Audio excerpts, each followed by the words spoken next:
Imagine being notorious enough to be known as the world's most powerful drug trafficker and audacious enough to escape maximum security prisons, not once, but twice. Meet Joaquin El Chapo Guzman.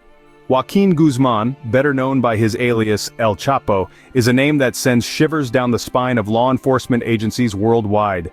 This man, who hails from the humble beginnings of a poor farming family in Mexico, rose to become the head of the Sinaloa cartel, one of the most powerful drug trafficking organizations in the world. His reign over the cartel was marked by brutal violence and a knack for evading the authorities, earning him a reputation as a ruthless and cunning leader.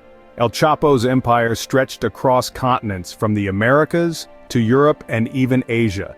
His operation was so vast and influential that it destabilized governments and led to countless deaths.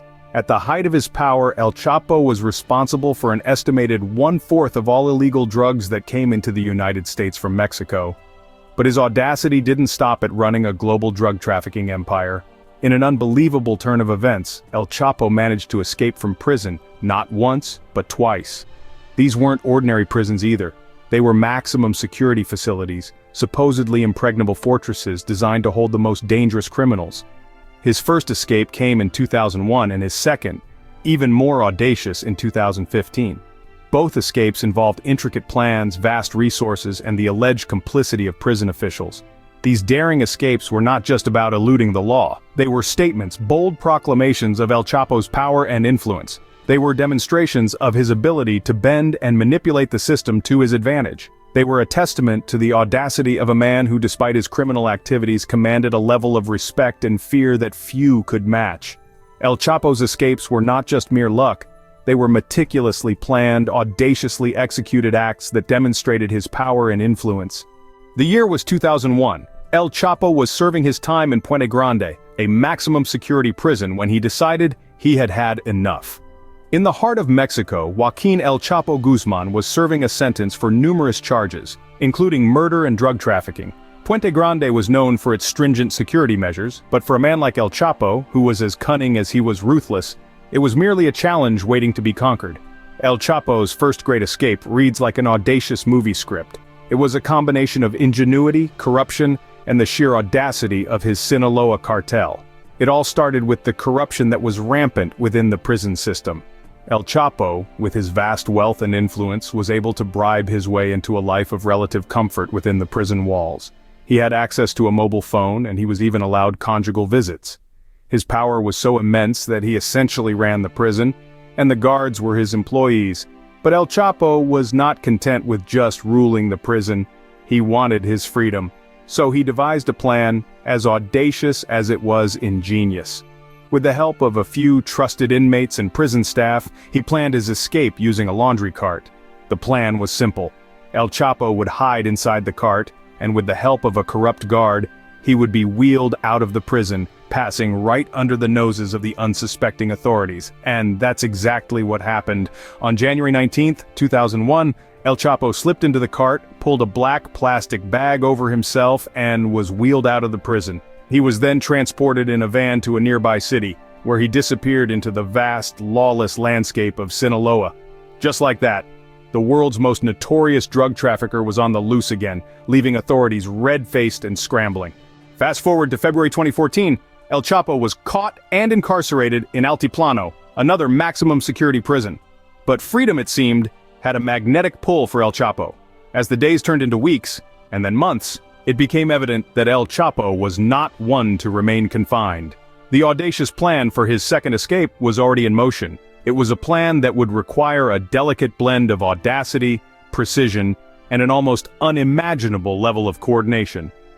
Underneath the prison, a feat of engineering was taking place. A mile-long tunnel equipped with lighting, ventilation, and even a modified motorcycle on rails was being constructed. It was a plan that seemed straight out of a Hollywood movie, but for El Chapo, it was a reality. The tunnel started from a small house built explicitly for this purpose, just a mile away from the prison. The workers, meticulously digging their way towards the prison, had to navigate a complex labyrinth of underground utilities, ensuring not to alert authorities.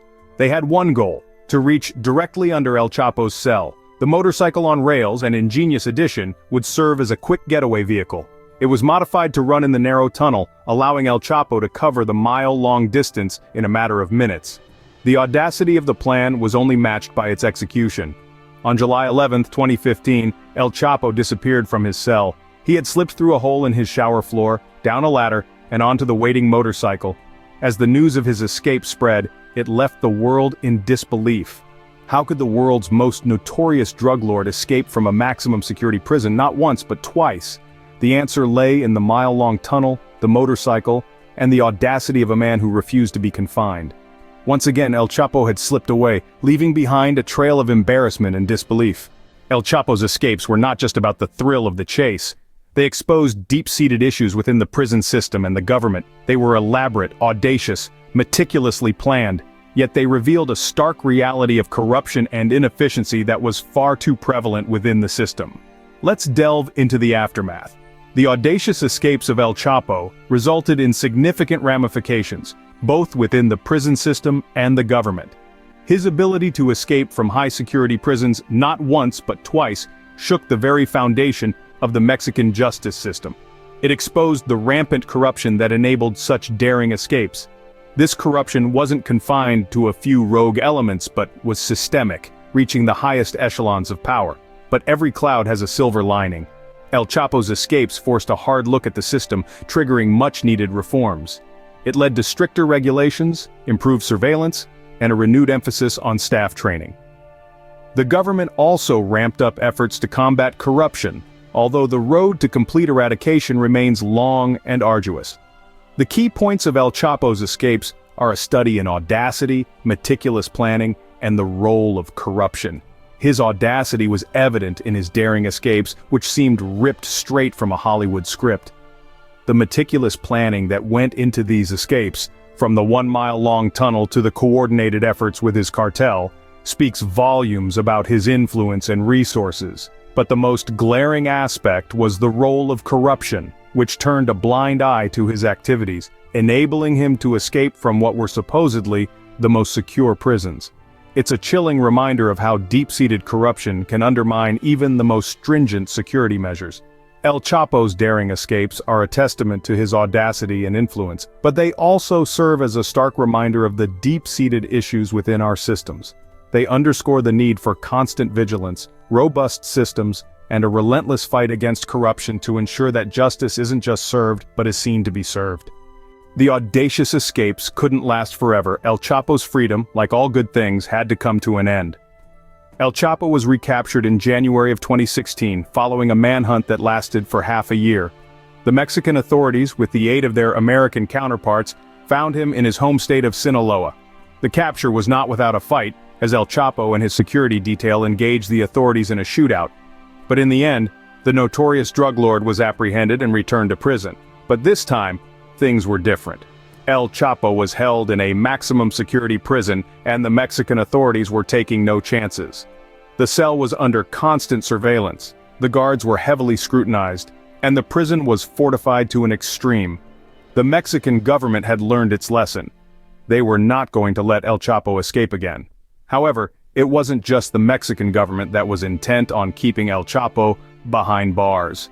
The United States had long wanted to prosecute the drug lord on American soil, and in January of 2017, they got their wish.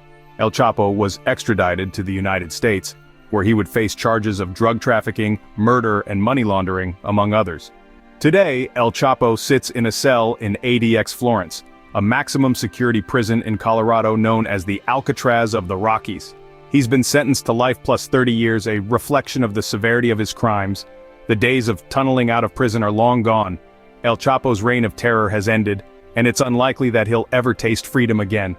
El Chapo's story serves as a thrilling tale of audacity and power, but it also stands as a stark reminder of the deep-seated issues within our systems and the urgent need for change.